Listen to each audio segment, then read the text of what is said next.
Please मी जेव्हा तुम्हाला विचारतो की तुम्हाला ऐकू येते का नाही, प्लीज मला सांगत जावा. कारण as I am giving you lecture from my mobile, when I share you screen, तेव्हा मला नाही ऍक्सेस होत की म्यूट आहे का नाही. प्लीज म्यूट असेल तर सांगत जावा, काय प्रॉब्लेम असेल तर प्लीज सांगत जावा.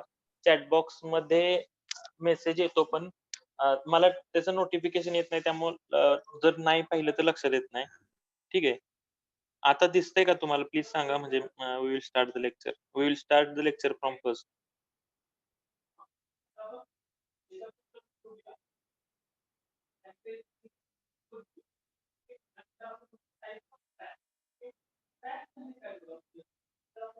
हॅलो.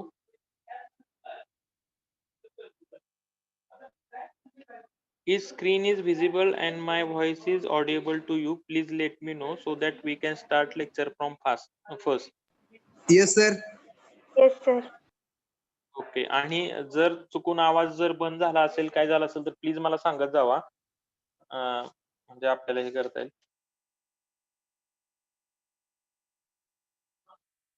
ठीक आहे. तर अँगल मेजरमेंट मी आता तुम्हाला शिकवलं, सकाळी पण शिकवलं. ठीक आहे, आता पुन्हा एकदा शिकवतो तुम्हाला. अँगल मेजरमेंट मध्ये काय दिलेलं आहे याच्यात, तर थोडक्यात सांगतो. Third light, electronic third light of the toaster station is used for the measuring of the angle. ठीक आहे. तर आपण 1 डिग्री टू 20 डिग्री, एक सेकंद ते 20 सेकंद पर्यंत एवढं प्रिसाइज आपण रिडिंग याच्यात घेऊ शकतो. ठीक आहे. तर या इन्स्ट्रुमेंट मध्ये एक ऍक्सिस किंवा 2 ऍक्सिस असतात. ठीक आहे. ड्युएल ऍक्सिस पण असतो कधी कधी. जो दुसरा ऍक्सिस असतो that is a dual axis compensator असतो त्याला. त्या कॉम्पन्सेटर कशासाठी असतो, तर जर तुम्ही रिडिंग घेताना जर इन्स्ट्रुमेंट तुमच्याकडून जर हललं, ठीक आहे, तर त्या केसमध्ये तो जो कॉम्पन्सेटर आहे, कॉम्पन्सेटर म्हणजे तो करेक्शन अप्लाय करणारा, तो जो कॉम्पन्सेटर आहे तो कॅल्क्युलेट करतो की किती अँगलने, म्हणजे आधी जेव्हा आपण इनिशियली सेट केलं त्याच्यापेक्षा किती अँगलने हा इन्स्ट्रुमेंट आपलं मूव्ह झालेलं आहे. ठीक आहे. आणि त्याचं जे करेक्शन आहे, म्हणजे मूव्ह झाल्यानंतर जे रिडिंग मध्ये फरक पडलेला आहे, त्याचं करेक्शन अप्लाय करून, करेक्शन अप्लाय केल्यानंतरचे जे रिडिंग आहे ते तुम्हाला डिस्प्ले करतो. It automatically corrects and give the exact reading to you without the any error. Okay. तर ह्याच्यामध्ये काय, तर highly accurate reliable angle measurement system असते याच्यात. Consist of the static line coded glass circle. ह्याचं जे हॉरिझॉन्टल सर्कल आहे, on which we measure the horizontal angles. Okay. That is a static line coded glass circle. हे जे circle आहे glass circle, हे coded circle आहे. ह्याच्यावर एक टिपिकल कोड आहेत. ठीक आहे.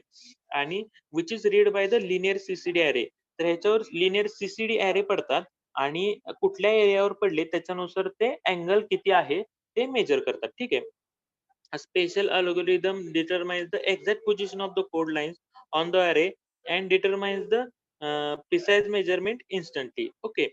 तर याच्यामध्ये एक स्पेशल अल्गोरिदम वापरलेला आहे आणि जे अरे पडल्यानंतर तुम्हाला सांगते की ह्या लोकेशनला अरे पडलेले आहेत, म्हणजे रेज पडलेले आहेत आणि हा म्हणजे 30 डिग्री 40 डिग्री व्हॉट एव्हर हा अँगल तिथला आहे. ठीक आहे. आता ह्या केसमध्ये मेकॅनिकल जे इन्स्ट्रुमेंट होतं ठेवलेलं आहे त्याच्यात कसं होतं की त्याच्यावर लिहिलेलं होतं 0, 20 डिग्री, 30 डिग्री, 40, 50, 60, 360 असं. ठीक आहे. तर तुम्ही डोळ्यानं पाहून तिथले रिडिंग घेत होता. ठीक आहे. तुम्ही 0ला इन्स्ट्रुमेंट सेट करत होता. पण हा स्टॅटिक कोडेड सर्कल आहे, तर तुम्हाला नाही कळणार की किती किती डिग्रीला, 0 डिग्रीला आहे का कुठं तुम्ही इन्स्ट्रुमेंट सेट केलेलं आहे. ठीक आहे. त्या केसमध्ये तुम्हाला काय करायचं, जेव्हा तुम्ही इनिशियल रिडिंग घ्यायला स्टार्ट करता, you start a instrument. Okay. You just enter for the initial position. Initial पोझिशनला जाऊन तुम्ही एंटर करायचं आणि नंतर इन्स्ट्रुमेंट मूव्ह करायचं. जिथलं तुम्हाला रिडिंग घ्यायचं तिथे गेल्यानंतर सेकंडरी फायनल रिडिंगला तुम्ही एंटर करायचं. मग हा काय करतो, फायनल रिडिंग आणि इनिशियल रिडिंग ह्यातला जो डिफरन्स आहे that is the included angle तुम्हाला डायरेक्टली देतो. ठीक आहे. आणि ड्युएल कॉम्पन्सेटरचं काम तुम्हाला सांगितलंय, जर टिल्ट काय आला तर ते कॅल्क्युलेट करून सांगतो. ठीक आहे. नाव डिस्टन्स मेजरमेंट. डिस्टन्स मेजरमेंट मध्ये काय, generally total station measure slope distance. आता टोटल तुम्ही बघितले डम्पी लेवल जे असतो, डम्पी लेवल काय मेजर करतो, तर हॉरिझॉन्टल, एकतर त्याला एक्झॅक्टली आपल्याला हॉरिझॉन्टल पोझिशन मध्ये ठेवायला लागतं. लेवल ट्यूब आपण हॉरिझॉन्टल करून डम्पी लेवलचा जो लाईन ऑफ ऍक्सिस आहे that is always parallel to the horizontal axis. Okay. ती कधीच अशी टिल्टेड नसती, ठीक आहे, वरती खाली इकडं तिकडं कुठेही नसती. पण टोटल टेन्शनच्या केसमध्ये काय आहे, तुमचा जो हे आहे जिथं ज्याच्यावर तुम्हाला रिडिंग घ्यायची ते कुठेही असू शकतं. एलिव्हेटेड खाली इकडं तिकडं कुठेही असू शकतं. तर तुम्ही टोटल सेशन त्या वेनी मूव्ह करता आणि जर टेलिस्कोप खाली वरती कसंही मूव्ह करता. ठीक आहे. म्हणजे तुम्ही रिडिंग घेताना it doesn't mean your telescope is exactly horizontal. Horizontal असतोच असं नाही. कुठल्याही वरती खाली एलिव्हेटेड कुठेही असू शकतो. ठीक आहे. तर त्या केसमध्ये total station measure a slope distance म्हणजे तो हॉरिझॉन्टल डिस्टन्स मेजर करतो असं होत नाही शक्यतो. तो स्लोप डिस्टन्सच मेजर करतो आणि नंतर काय होतं, तो कॅल्क्युलेट करून तुम्हाला हॉरिझॉन्टल डिस्टन्समध्ये देतो. तर कॅल्क्युलेशन कसं करतो? तो एकतर स्लोप डिस्टन्स मेजर करतो आणि किती अँगलने स्लोपमध्ये आहे ते एक मेजर करतो आणि तुमचे साइन कॉसचे जे रूल आहेत ते स्वतः वापरून, इनबिल्ट वापरून तुम्हाला एक्झॅक्टली हॉरिझॉन्टल डिस्टन्स काय आहे ते कॅल्क्युलेट करून देतो. ठीक आहे. तर सकाळी सांगितल्याप्रमाणे याचे 3 टाइप आहेत मेजरमेंटचे. तुम्हाला स्टँडर्ड म्हणजे रेग्युलर टाईममध्ये तुम्हाला रिडिंग घ्यायची, स्टँडर्ड रिडिंग घ्यायचे, एकदम तुम्हाला ॲक्युरेट रिडिंग घ्यायचे, तर तुम्हाला एखादा रफ वर्क करायचं त्याच्यासाठी ट्रॅकिंग और फास्ट मोडमध्ये रिडिंग घ्यायचे. असे 3 टाइप आहेत. The first type is standard और कोर्स मोड. ठीक आहे. स्टँडर्ड और कोर्स मोड ह्याच्यातले जे रिडिंग आहे it has a resolution of 1 M. याच्यातले 1 एमएमच्या रिझोल्यूशनचे तुम्हाला रिडिंग मिळतात आणि मेजरमेंट टाईम घ्यायला ह्याचे 1 ते 2 सेकंद लागतात. म्हणजे तुम्ही एंटर केल्यानंतर तुम्हाला रिडिंग दिसेपर्यंत 1 ते 2 सेकंद ह्या इन्स्ट्रुमेंटला लागतात. तेवढा वेळ लागतो कॅल्क्युलेशन करायला. सेकंड टाइप आहे प्रिसाइज और टाईम मोड. आता प्रिसाइज रिडिंग घ्यायचे म्हणजे तुम्हाला लगेच कळतं की तुम्हाला जास्ती वेळ लागणार. तो त्या इन्स्ट्रुमेंटला थोडासा वेळ लागणार प्रिसाइज रिडिंग घ्यायसाठी. ठीक आहे. तो ह्याला टाईम मोड पण म्हणतो आपण. तर it has a resolution of 1 second but the measurement time is 3 to 4 second. Precise reading घ्यायचे म्हणल्यावर तुम्हाला जास्त वेळ लागणार. त्यामुळे इथं 3 ते 4 सेकंद दिलेला आहे. ठीक आहे. रिडिंग घेण्यासाठी त्या इन्स्ट्रुमेंटला कॅल्क्युलेशन करण्यासाठी 3 ते 4 सेकंद लागतात. This is more accurate than the standard mode. Standard mode पेक्षा हे ॲक्युरेट आहे. Since instrument refines the arithmetical mean value of the making repeated measurement. तर ह्या केसमध्ये काय करतं, इन्स्ट्रुमेंट स्वतः एक रिपीटेड 5-6 रिडिंग घेतं आणि त्याची अरिथमेटिक मीन काढून तुम्हाला रिडिंग देतं. म्हणजे बाबा त्याच्याकडून काही चुकी होऊ नये म्हणून तो स्वतःच्या स्वतः 4-5 वेळा रिडिंग घेतो इन्स्ट्रुमेंट तुम्ही एकदा एंटर केल्यानंतर आणि त्याची जी मीन आहे, एव्हरेज व्हॅल्यू आहे ते तुम्हाला डायरेक्टली देतं. त्याच्यासाठी एवढा वेळ लागतो 3 ते 4 सेकंद. Okay. Last is a tracking or the fast mode. याच्यात काय distance measurement is repeated automatically at the interval of less than 1 second. तर ह्याच्यात आपोआप म्हणजे फास्ट मोडला तुम्ही इन्स्ट्रुमेंट टाकलं की ते आपोआप एका सेकंदानं आपोआप ते रिडिंग घेत जातं. म्हणजे तुम्ही त्याला एक मॅन्युअल कंट्रोल ऑटोमॅटिक कंट्रोल दिल्यासारखं. एकदा तुम्ही एंटर मारला की त्याच्यात ते रिडिंग घेत जाणार. ठीक आहे. Normally this mode has a resolution of 10 mm. ठीक आहे. The range of the total station is typically 1 to 3 kilometre. ठीक आहे. For single prism assuming the good visibility. Good visibility असेल तर त्याची रेंज किती टोटल स्टेशनची 1 ते 3 किलोमीटरची आपण रिडिंग घेऊ शकतो. The precision of typical total station is 5 mm. Precision म्हणजे लिस्ट काउंट. ठीक आहे. 5 mm असतो. The distance readings are automatically corrected for the atmospheric effect such as pressure and the temperature. आता तुम्हाला माहितीये जेव्हा तुम्ही दिवसा रिडिंग घेत असता तेव्हा हवेचं टेम्परेचर काहीतरी जास्त असतं. रात्री रिडिंग घेत असतं तेव्हा हवेचं टेम्परेचर कमी असतं. ठीक आहे. जसं हवेचं टेम्परेचर, एन्व्हायरमेंटचं टेम्परेचर चेंज होतं, त्यानुसार हवेची जी डेन्सिटी आहे, the density of the air get changes according to the temperature of that particular medium. ठीक आहे. आणि तुम्हाला माहिती आहे तुम्ही प्रिझम वगैरे शिकला असताल. तर प्रिझम मध्ये आपण 7वी 8वीत शिकलो. जर प्रिझम मध्ये एका म्हणजे तुम्ही प्रिझम हवेतून गेला त्यानंतर ग्लास मधून पास होतो आणि पुन्हा हवेत पास होतो. तर त्याचा जो कसा वे डेव्हिएट होतो म्हणजे एका मीडियम मध्ये दुसऱ्या मीडियम, दुसऱ्यातून तिसऱ्या मीडियम मध्ये जेव्हा जातो, when the ray passes from one medium to other denser medium or other denser medium to another other denser medium that get deviated at the every end point. म्हणजे प्रत्येक वेळेस जिथं तुमची डेन्सिटी चेंज होते तिथं त्याचा डेव्हिएशन होतं. ठीक आहे. या केसमध्ये काय होतं तुमचा रे डेव्हिएट झाल्यामुळे तुमचे रिडिंग चुकीचे येणार म्हणजे वेगळे येणार. जे तुम्हाला हवेत ते नाहीत येणार कारण रे डेव्हिएट झाले ना. जेव्हा तुमचे रे एक्झॅक्ट जातील तेव्हाच तुमचे रिडिंग बरोबर येणार. रे डेव्हिएट झाल्यावर तुमचे रिडिंग चुकीचे येणार. पण टोटल स्टेशन हे असं इन्स्ट्रुमेंट आहे, ते बघतं की बाबा आपण जिथं रिडिंग घेतोय तिथलं टेम्परेचर काय आहे सध्या. ठीक आहे. तिथले टेम्परेचर काय आहे, तिथलं प्रेशर काय आहे ॲटमॉस्फेरिक ह्याचं तो घेतो. त्याला सेन्सर असतात. ठीक आहे. आणि त्याचं करेक्शन अप्लाय करून तुम्हाला रिडिंग देतो. You need not to worry about the temperature और प्रेशर करेक्शन. ते त्याचं करेक्शन करून तुम्हाला रीडिंग देतं. ठीक आहे. In general 3 distance measurement functioning available with the total station. आता टोटल स्टेशननी मेजर करायच्या 3 सिस्टीम आहेत. ठीक आहे. एक डिस्टन्स मेजरमेंट विथ रिफ्लेक्टर.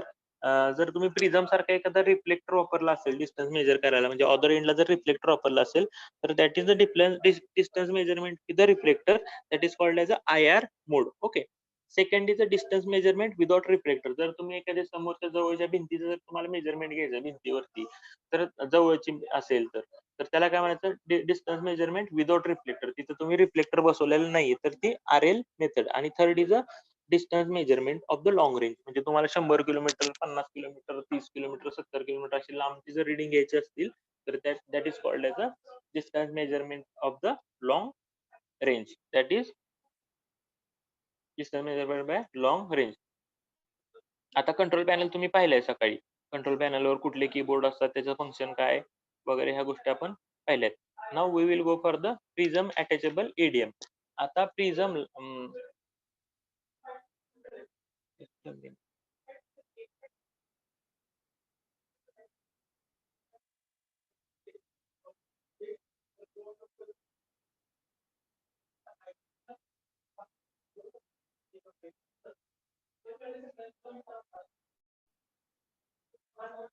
समजत नसेल तर प्लीज मला सांगा. फास्ट होत असेल तरी सांगा. ह्याच्यात जास्ती काय अवघड नाहीये. मी त्याच गोष्टी रिपीट करून सांगतोय. तुम्हाला सोपं जावं. थेरॉटिकल आहे सगळं. तुम्हाला लिहायला सगळ्या गोष्टी सोप्या जाव्यात म्हणून मी रिपीट करून त्याच गोष्टी डबल सांगून हे करतोय. तरी पण कुणाला अडचण असेल तर मला इंटरप्ट करा. मला सांगा की सर हे इथं समजत नाहीये, इथं फास्ट होतंय व्हॉटएव्हर. मी जास्तीत जास्त डाटा दिलाय. तुम्हाला 100 डाटा दिला तर तुम्हाला 70 तर लिहिता यावा. या हिशोबाने मी जास्तीत जास्त डाटा तुम्हाला सांगतोय. ठीक आहे.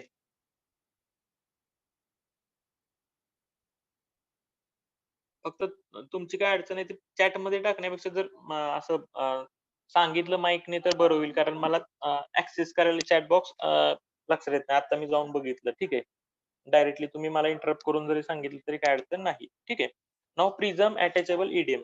आता आपला टोटल स्टेशन मधून आपण रीडिंग बघत असतो, घेत असतो आणि अदर एंडला आपण एक प्रिझम ठेवत असतो. ठीक आहे.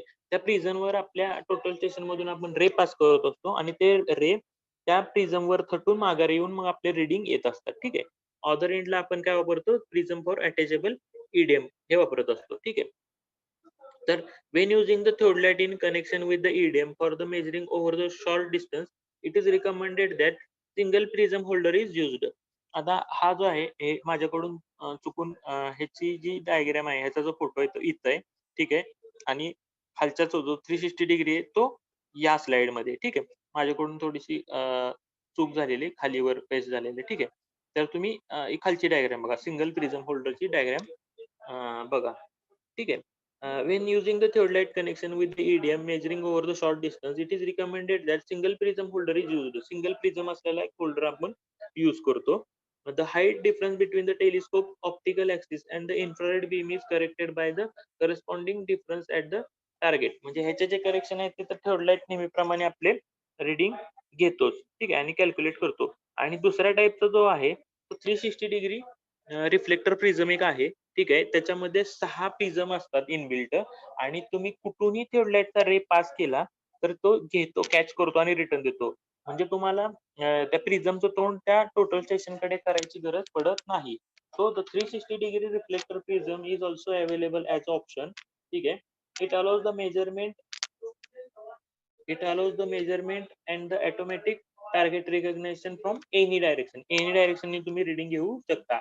Since it does not always need to be turned towards the instrument, तुम्हाला इन्स्ट्रुमेंट कडे टर्न करायची काही गरज नाहीये. The reflector provides additional comfort for the roadman, improved surveying efficiency. याच्यामुळे काय होतं तर सर्वेइंगची इफिशियन्सी आपली खूप होते.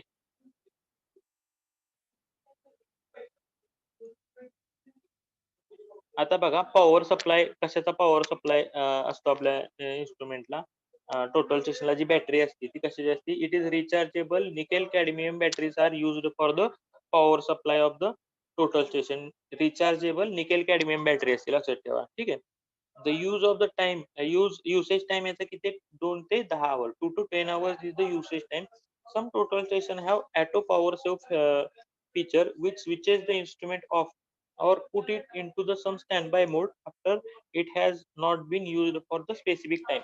सपोज तुम्ही रिडिंग घेताय एखाद्या जंगलात, ठीक आहे, आणि रिडिंग घेता घेता तुमचे कोणतरी बाबा सिनियर आले किंवा ज्युनियर आले, ठीक आहे, किंवा कोणतरी आले की सर असं असं आपण रिडिंग घेतोय पण इथं असं, म्हणजे तुमचं डिस्कशन चालू झालं आणि तुम्हाला माहितच नाही की तुमचं तो इन्स्ट्रुमेंट तसंच आहे चालू, ठीक आहे. तुम्ही इन्स्ट्रुमेंट चालू ठेवलेला आहे पण त्याच्यावर काहीच केलेलं नाही, एक एंटर बटन केलं नाही, काहीच केलं नाही, ठीक आहे. तुम्ही गप्पा मारत बसलाय दोघ जण काहीतरी, ठीक आहे, डिस्कशन चालू झालं. ती म्हणला की चला बाबा चहा प्यायला जाऊ. तिथून तुम्ही गेला चहा प्यायला गेला आणि तुम्हाला माहितच नाही की तुमचं इन्स्ट्रुमेंट तुम्ही तिथं सोडलंय आणि एक अर्धा तास तुम्ही तिकडेच गेलाय. तर त्या केसमध्ये बॅटरी जाऊ नये, बॅटरी खाली होऊ नये म्हणून काही काही असे इन्स्ट्रुमेंट्स आहेत, that instrument goes to the stand by mode when you doesn't work on that instrument. तुम्ही त्या इन्स्ट्रुमेंट लगेच कळतं की बाबा एक 5 मिनिटं झालं कोणी आपल्याला काही हात वगैरे लावला नाही, काय कोणी रिडिंग घेतलेली नाहीये, म्हणजे बाबा मे बी आपला जो सर्व्हेअर आहे तो कुठल्या तरी दुसऱ्या कामात आहे. तर ही switches to the stand by mode. तो स्टँड बाय मोड मध्ये जातो. स्टँड बाय मोड मध्ये गेल्यानंतर काय होतं, जे जे फंक्शन्स लागणार नाहीत ते आपोआप क्लोज अप होतात. म्हणजे लाईट म्हणा किंवा बाकीच्या ज्या गोष्टी आहेत, ज्याला बॅटरी ड्रेन होणार आहे, त्या गोष्टी स्टॉप होतात. म्हणजे इन्स्ट्रुमेंट पूर्ण बंद होत नाही. तुमचं इन्स्ट्रुमेंट तुम्ही म्हणजे एक स्लीप मोड, कॉम्प्युटरला कसं स्लीप मोड असतो, तसं ते इन्स्ट्रुमेंट स्टँड बाय मोड मध्ये जातं. सो दॅट इट म्हणजे तो काय करतो तर बॅटरी कन्झर्व्ह करतो. बॅटरी तुमची वाचवतो. तुमच्या मोबाईलला पण असतो बघा स्टँड बाय मोड किंवा अ, कुठला मोड असतो तो? कुठलातरी एक मोड असतो की त्यात ते जे लागणार नाही ते ॲप्लिकेशन ते बंद राहतात आणि तुमची बॅटरी वाढते. Like that way. Okay. So nickel cadmium batteries reach their full capacity after sir 2 to yes, sir yes, तुम्ही स्क्रीन शेअर केलात का? yes केलेली आहे. दिसत नाहीये सर.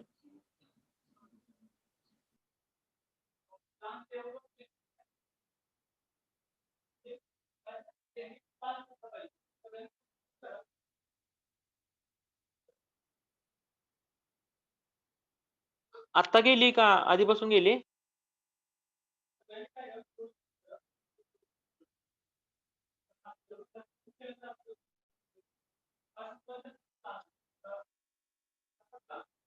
आता दिसते का? हो दिसतीये सर. Okay, okay. ठीक आहे. स्क्रीनवर तेच आहे जे मी सांगतोय तेच आहे. ठीक आहे. मे बी इंटरनेटच्या इश्यू मधूनच ते हे होतंय. ठीक आहे. तर पॉवर सप्लायचं असं आहे. तर निकल ते आपोआप जे इन्स्ट्रुमेंट आहे ते स्टँड बाय मोडला जातं आणि तुमची रीडिंग ते बॅटरी कन्झर्व्ह होते. ठीक आहे. Nickel cadmium batteries reach their full capacity after 2 or 3 normal recharge cycle. म्हणजे तुम्ही एक 2-3 तासामध्ये ते फुल होते आणि each of the 14 hour charge follow by the full discharge. म्हणजे तुम्ही एकदा चार्ज केल्यानंतर ते 14 तास तुमची बॅटरी चालते. If the battery performance drop noticeable, run 1 or 2 full cycle that is charge for the 14 hour and then discharge until the battery almost flat charge battery message appears. म्हणजे जर तुमची बॅटरी एकदम लगेच ड्रेन होत असेल, तर त्याच्यावर एक फ्लॅश मेसेज होतं, की बाबा बॅटरी लो वगैरे. म्हणजे एक मोबाईल सारखे याचे फीचर्स पण आहेत. ठीक आहे. म्हणजे ह्या गोष्टी तुम्ही समजून घ्या. तुम्हाला थिअरॉटिकल पार्ट आहे. तुम्ही किती लिहायचं बॅटरीबद्दल काय आहे ते तुमच्या हातात आहे. ठीक आहे. मी जेवढा डाटा आहे तेवढं तुम्हाला देतोय, की बाबा स्टँड बाय मोड असतो, उतरली तर त्याला मेसेज येतो. It total station instrument just like a smart mobile सारखंच आहे. ठीक आहे. जे तुम्हाला असे म्हणजे बॅटरी लो झाली वगैरे सगळ्या गोष्टी सांगतं. ठीक आहे. Now care and transport. आता हे टोटल स्टेशन इन्स्ट्रुमेंट आहे. हे आपण कसंही उचलून कुठेही नेऊन ठेवू ठेवणं जसं चुकीचं आहे. कारण as I know the total station instrument cost from 5 lakhs. Okay. 5 लाखापासून त्याची कॉस्ट चालू होती. जेवढे जसं तुम्ही ॲडव्हान्स घेत जाईल तशी त्याची कॉस्ट वाढत जाते. It is that much delicate instrument, so you you have to take care while making a transport of it. तेवढी तुम्हाला त्याची काळजी घ्यावी लागते. तर कोणत्या काळजी घ्यायच्या हे बघा. वेन dispatching a instrument, ठीक आहे, the complete original package case and the cardboard box is used. जेव्हा तुम्हाला ते इन्स्ट्रुमेंट डिस्पॅच करायचं आहे, ठीक आहे, इकडून तिकडे न्यायचंय, कंप्लीट ओरिजिनल पॅकेजिंग केस म्हणजे कंपनीने जे तुम्हाला बॉक्स दिलेला आहे. त्या बॉक्समध्ये आतून असे थर्माकोल वगैरे ते प्रॉपर शेपमध्ये असतात. जिथं तुमचं इन्स्ट्रुमेंट प्रॉपरली ठेवलेलं असतं. इकडं-तिकडं हलणार नाही. ठीक आहे. म्हणून while dispatching the complete original packaging case आहे त्यातच ते ठेवायचं and cardboard box is used. ठीक आहे. If the distance measuring device is mounted on a theodolite. ठीक आहे. जर थिओडोलाइटवर EDM डिस्टन्स मेजरिंग डिव्हाइस जर माउंट केलं असेल, both the instrument must be packed separately in their transport case. आता डिस्टन्स मेजरिंग डिव्हाइस कधी-कधी आपण थिओडोलाइटवर माउंट करतो. ठीक आहे. मग तुम्हाला ते ते इन्स्ट्रुमेंट पण न्यायचं असेल, तर हे दोन्ही बाबा ठीक आहे, चला जागा या बॉक्समध्ये, टाका या बॉक्समध्ये जाऊन चला घेऊन, असं नाही करायचं. त्याचं सेपरेट बॉक्समध्ये ठेवायचं आणि ह्याला सेपरेट बॉक्समध्ये ठेवायचं सो दॅट एकमेकाशी काहीतरी धक्के लागून ते इन्स्ट्रुमेंट खराब होणार नाही. कारण डेलिकेट इन्स्ट्रुमेंट असतं. ठीक आहे. It should be separately transported and packed in a different case. Okay.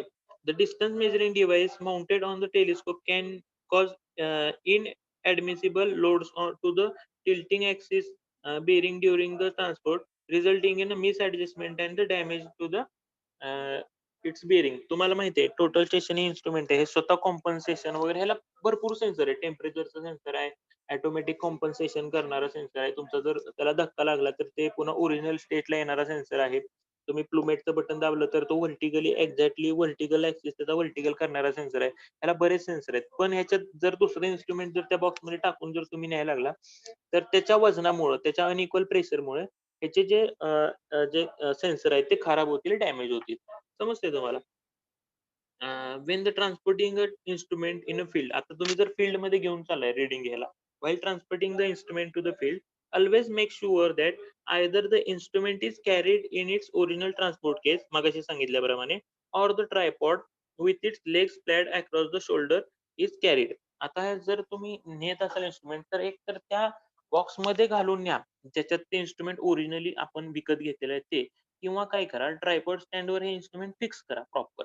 Tripod स्टँडवर हे इन्स्ट्रुमेंट प्रॉपरली फिक्स करा आणि ट्रायपॉड स्टँडचे जे लेग्स आहेत ते असे बाजूला करून तुमच्या खांद्यावरून व्यवस्थित न्या. सो दॅट असं कुठेतरी त्या इन्स्ट्रुमेंटला धरून असं डोक्याला धरून ओढून नेल्यासारखं नेऊ नका. त्या ट्रायपॉड स्टँडचे 2 जे आहेत ते ट्रायपॉड स्टँड खांद्यावर ठेवून तुम्ही इन्स्ट्रुमेंट न्या. ठीक आहे. म्हणजे ट्रायपॉड स्टँडवर लावून. म्हणजे इन्स्ट्रुमेंटला हॅम्पर होणार नाही. ठीक आहे. Keeping the attached instrument upright. म्हणजे इन्स्ट्रुमेंट वरती लावून मग ते स्टँड हातात धरून खांद्यावर ठेवून घेऊन जावा. ठीक आहे. For cleaning and the drying the total station system. आता क्लिनिंग आणि ड्रायिंग कसं करायचं? टोटल स्टेशनचं क्लिनिंग आपण करणार ना, काहीतरी धूळ वगैरे बसले, तर ते कसं करायचं? Blow dust off lenses and prism. जे प्रिझम आणि लेन्सेस आहेत त्याच्यावरती डस्ट हवेने ब्लो करा. ठीक आहे. Never touch the glass with your finger. जी काही ग्लास असेल टोटल स्टेशनला त्याला तुमच्या बोटाने डायरेक्टली स्पर्श करू नका. कारण त्याच्यावर असे फिंगरप्रिंट उठणार ना, त्यामुळे रीडिंग तुमचे यायला प्रॉब्लेम येणार. ठीक आहे. Use only clean, soft, lint free cloth for cleaning. जेव्हा तुम्हाला क्लिनिंग करायचंय तेव्हा क्लीन, सॉफ्ट कॉटनचा वगैरे क्लॉथच वापरा. ठीक आहे. If necessary moisten the cloth with a pure alcohol. जर गरज पडली, तुम्हाला जर असं धूळ निघणं झाली, तुम्हाला वाटतंय की बाबा हे आपलं जे क्लॉथ आहे ते थोडंसं ओलं केलं पाहिजे, तर ते पाण्याने करू नका ओलं. That moisten that cloth with a pure alcohol. Pure alcohol घ्यायचं लॅबोरेटरीमधून आणि त्याच्यात ते थोडंसं ओलं करून मग पुसायचं. ठीक आहे. प्युअर अल्कोहोलमध्ये हे करायचं. एमसीक्यूला हा क्वेश्चन विचारू शकतात. अ, अ, कशाने तुम्ही क्लॉथ मॉइस्चन करणार. ठीक आहे. And use no other liquid. दुसरं कुठलंही लिक्विड वापरायचं नाही. These may attack the polymer component. का? तर थिओडोलाइटच्या इन्स्ट्रुमेंटचं जे डिस्प्ले आहे त्याच्यात पॉलिमर कंपोनंट्स असतात. ठीक आहे. त्याच्यावर इफेक्ट होऊ शकतो. पाणी वगैरे दुसरं लिक्विड वापरलं तर त्याच्यावर इफेक्ट होऊ शकतो. म्हणून अल्कोहोल यूज करा. ठीक आहे. Wien storing the equipment. आता स्टोअर करताना particularly in summer and inside the vehicle. आता उन्हाळा आहे समजा, उन्हाळा आहे आणि तुम्हाला गाडीच्या आत ठेवायचं म्हणजे किती हीट असणार आहे बघा. ठीक आहे. While storing the equipment particularly in summer and inside the vehicle, take a storage temperature limits into account. तर स्टोरेज टेम्परेचर किती आहे ह्याचं पण तुम्ही काळजी घ्या बाबा.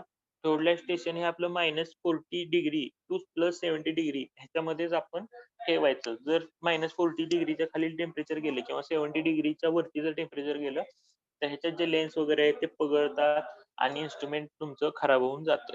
ठीक आहे. सो ह्याची वर्किंग रेंज तुम्ही लक्षात घ्या -40° टू +70° आणि फॅरनहाइटमध्ये जर तुम्ही बघितलं तर -40° फॅरनहाइट आणि +158° फॅरनहाइट. ओके. नाऊ आता बघा data cards, cables and plugs should be kept clean and dry. Data cable वगैरे जे आहेत ते क्लीन, ड्राय ठेवायच्या.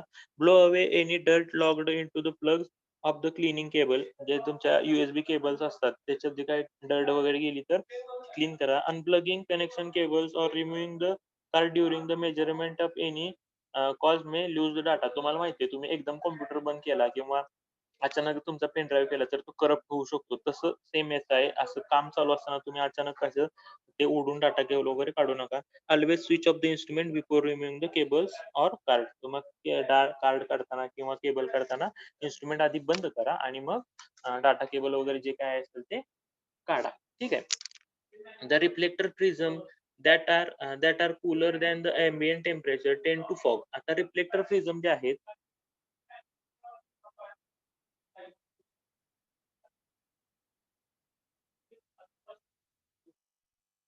अजून अजून 4 गोष्टी त्यातल्या सांगतो. The reflector prism are cooler than the ambient temperature. म्हणजे रिफ्लेक्टर प्रिझम जे असतात ते कूल असतात. त्यामुळं ते फॉग पकडू शकतात. ठीक आहे. तर so keep them some time inside your jacket or in the vehicle to allow them adjust to the ambient temperature. हे जे म्हणजे तुमचे जे रिफ्लेक्टर प्रिझम आहेत ते थोडेसे थंड असतात आणि बाहेरचं टेम्परेचर आपलं गरम असतं. ह्याच्यामुळं काय होतं त्या प्रिझमच्यात फॉग फॉग तयार होऊ शकतो. तर तसं झालं असेल, फॉग जर तयार झाला असेल, तर तुमची जी गाडी असते त्या गाडीच्या आत ठेवा. गाडीच्या आत टेम्परेचर जास्त असतं. सो दॅट तिथला फॉग निघून जाईल किंवा तुम्ही जर जॅकेट वगैरे घातलेलं असेल, तर जॅकेटच्या आत एक थोडा वेळ ठेवा. सो दॅट जे फॉग असेल ते निघून जाईल आणि बॅटरी ज्या आहेत, त्या जेव्हा तुम्हाला लागणार आहेत, तेव्हाच तुम्ही त्या इन्स्ट्रुमेंटमध्ये टाकायच्या. जेव्हा तुमचं काम नसेल, तेव्हा बॅटरी काढून ठेवायची. ओके. ह्या काळजी तुम्हाला ह्या गोष्टींची काळजी तुम्हाला घ्यावी लागते. Okay, now we will go for the setting up and the orienting a total station. Okay.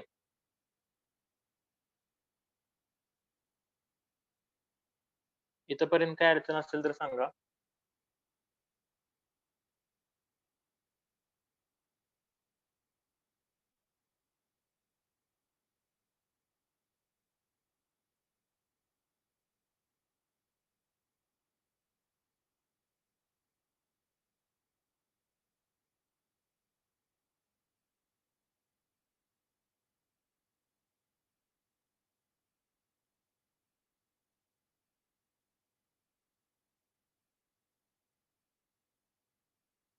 Okay.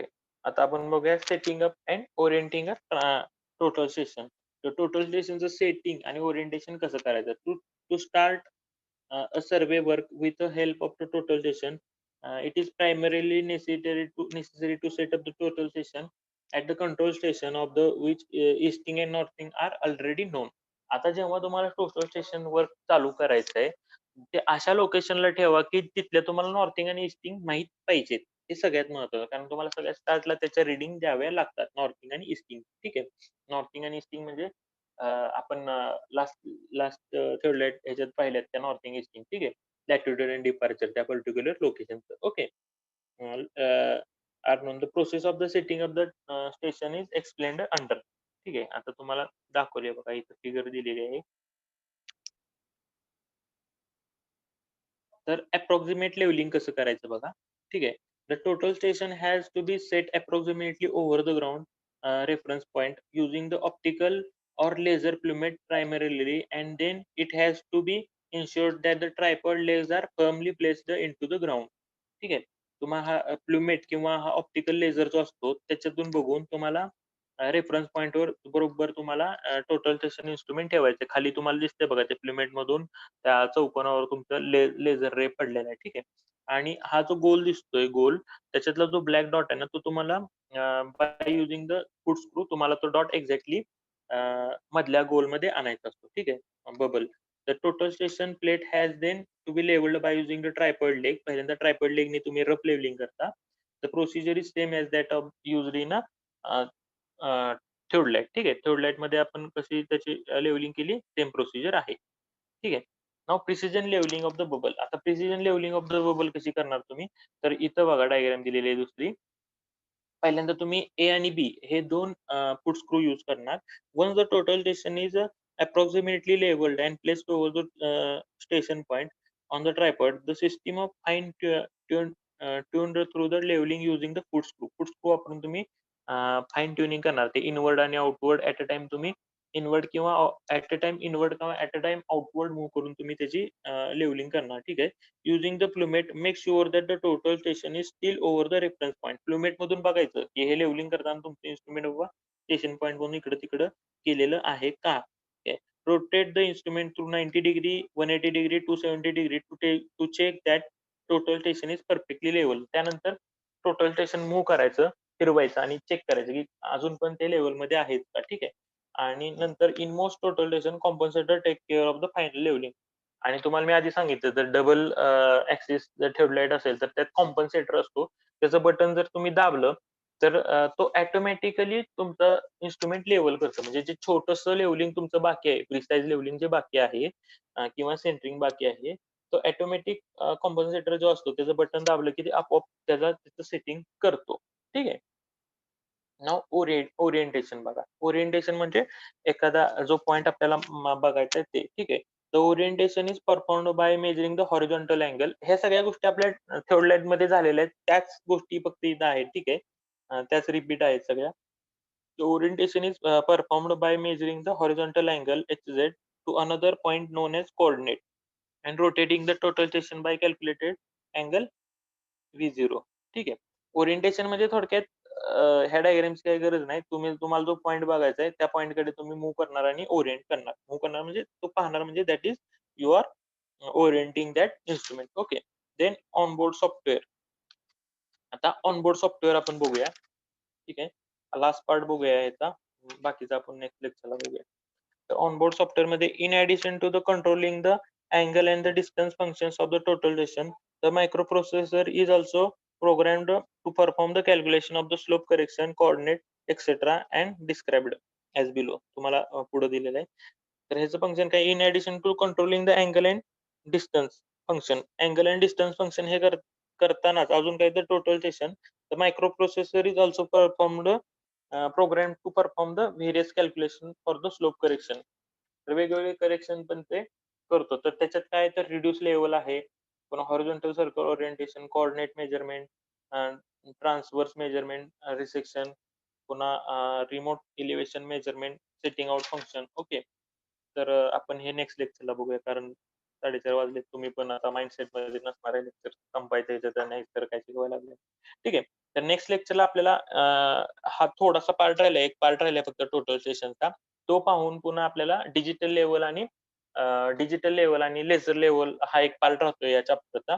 म्हणजे आपला सिलेबस कव्हर अप होतोय. ह्याच्यानंतर आपण रिव्हिजन स्टार्ट करणार आहे. तर रिव्हिजनमध्ये ह्या गोष्टी पुन्हा येतीलच. एकदा आपला हा कोर डाटा कंप्लीट झाल्यानंतर रिव्हिजनमध्ये सगळ्या गोष्टी येतील. मग तुम्हाला क्वेश्चन म्हणजे एमसीक्यू मे बी एक्झाम होण्याची शक्यता आहे. तर एमसीक्यूचे क्वेश्चन वगैरे मी देईन तुम्हाला. ठीक आहे. रिव्हिजनच्या वेळेस वगैरे. कुणाला काय अडचण असेल तर प्लीज सांगा.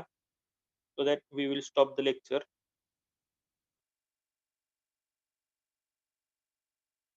कोणाची काही शंका असेल, काय असेल तर सांगा.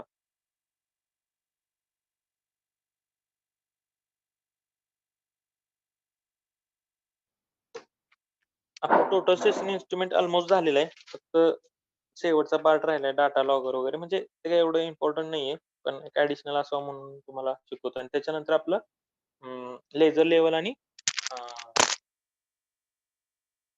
डिजिटल लेव्हल एवढा एक पार्ट राहतोय. एका लेक्चरमध्ये होऊन जाईल. आपला सिलेबस म्हणजे कव्हर अप होतोय. ठीक आहे. कोणाला काही शंका असेल तर प्लीज सांगा. म्हणजे आपण वाइंड अप करूया लेक्चर.